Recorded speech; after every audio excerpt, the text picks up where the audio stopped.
আপনারা জানেন কিনা আমি জানি না, শিক্ষা আলো, আল ইলমু নূরুন, শিক্ষা এক আলো। আলোর থেকে যদি মানুষকে বঞ্চিত রাখা যায় তাহলে যা ইচ্ছা তাই করানো সম্ভব।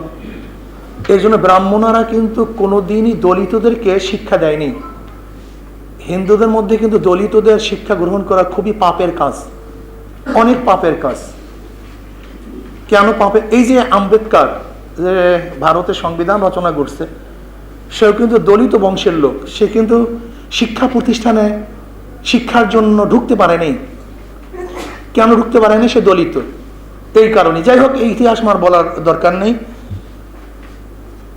আজকে শিক্ষার নামে কি চলছে আমি সংক্ষেপে বলবো। দেখেন, এটা হলো আমাদের মাদ্রাসার ইফতেদায়ী বই। ইফতেদায়ী বইয়ে যে সালামের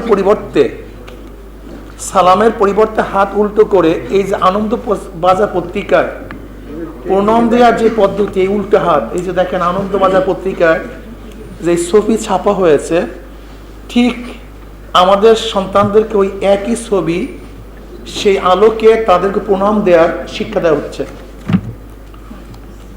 দেখেন এখানে শুধু নাচ গান, এটা কিন্তু ইফতেদায়ী মাদ্রাসা, আমাদের মাদ্রাসার ছেলেদেরকে। আমি দুই একটা উদাহরণ দেবো, এরকম ভুড়ি এখানে অনেক পৃষ্ঠা ব্যাপী আছে।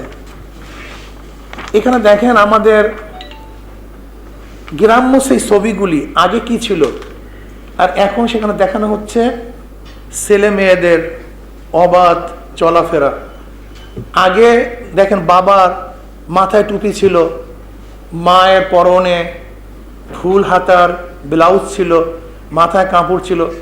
সেখানে বাবার থেকে টুপি উঠিয়ে দেওয়া হয়েছে, শার্ট প্যান্ট পরানো হয়েছে। সন্তানের থেকে টুপি ফেলে দেওয়া হয়েছে, মায়ের মাথাকে কাপড় ফেলে দেওয়া হয়েছে, ফুল হাতার ব্লাউজ সেখান থেকে নামিয়ে দেওয়া হয়েছে।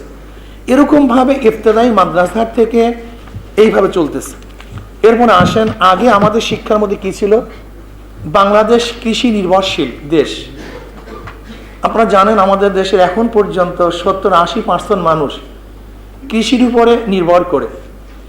আমাদের বাংলাদেশের পাঠ্যপুস্তকের মধ্যে একেবারে ষষ্ঠ শ্রেণী থেকে শুরু করে কৃষি শিক্ষা, দামি দামি কথা এখানে আছে, আপনি বিশ্বাস করবেন না।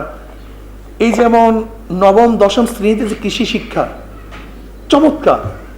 একটা ছেলে যদি এই বইটা পড়ে তাহলে কিভাবে কৃষি করতে হয়, মুরগি পালন করতে হয়, গরু পালন করতে হয়, স্বনির্ভরশীল কিভাবে হতে হয়, এটা একেবারে হাতে নাতে শিক্ষা দেওয়া হয়েছে। কিন্তু সেই কৃষি শিক্ষা বাদ। এখন আমাদের পাঠ্যপুস্তকের মধ্যে কৃষি শিক্ষা নাই। সেখানে কি নিয়ে আসছে দেখেন, এই গার্হস্থ্য শিক্ষা, এই গার্হস্থ্য বিজ্ঞানও কিন্তু আমাদের মেয়েদের জন্য খুবই প্রয়োজন ছিল।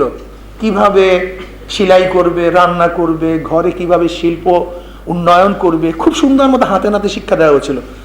মানে স্বনির্ভরশীল পরিবার গড়ার জন্য যা কিছু শিক্ষার দরকার ছিল সে কিন্তু এখানে দেওয়া হয়েছে, কিন্তু সেইটাকেও বাদ দেওয়া হয়েছে, নাই।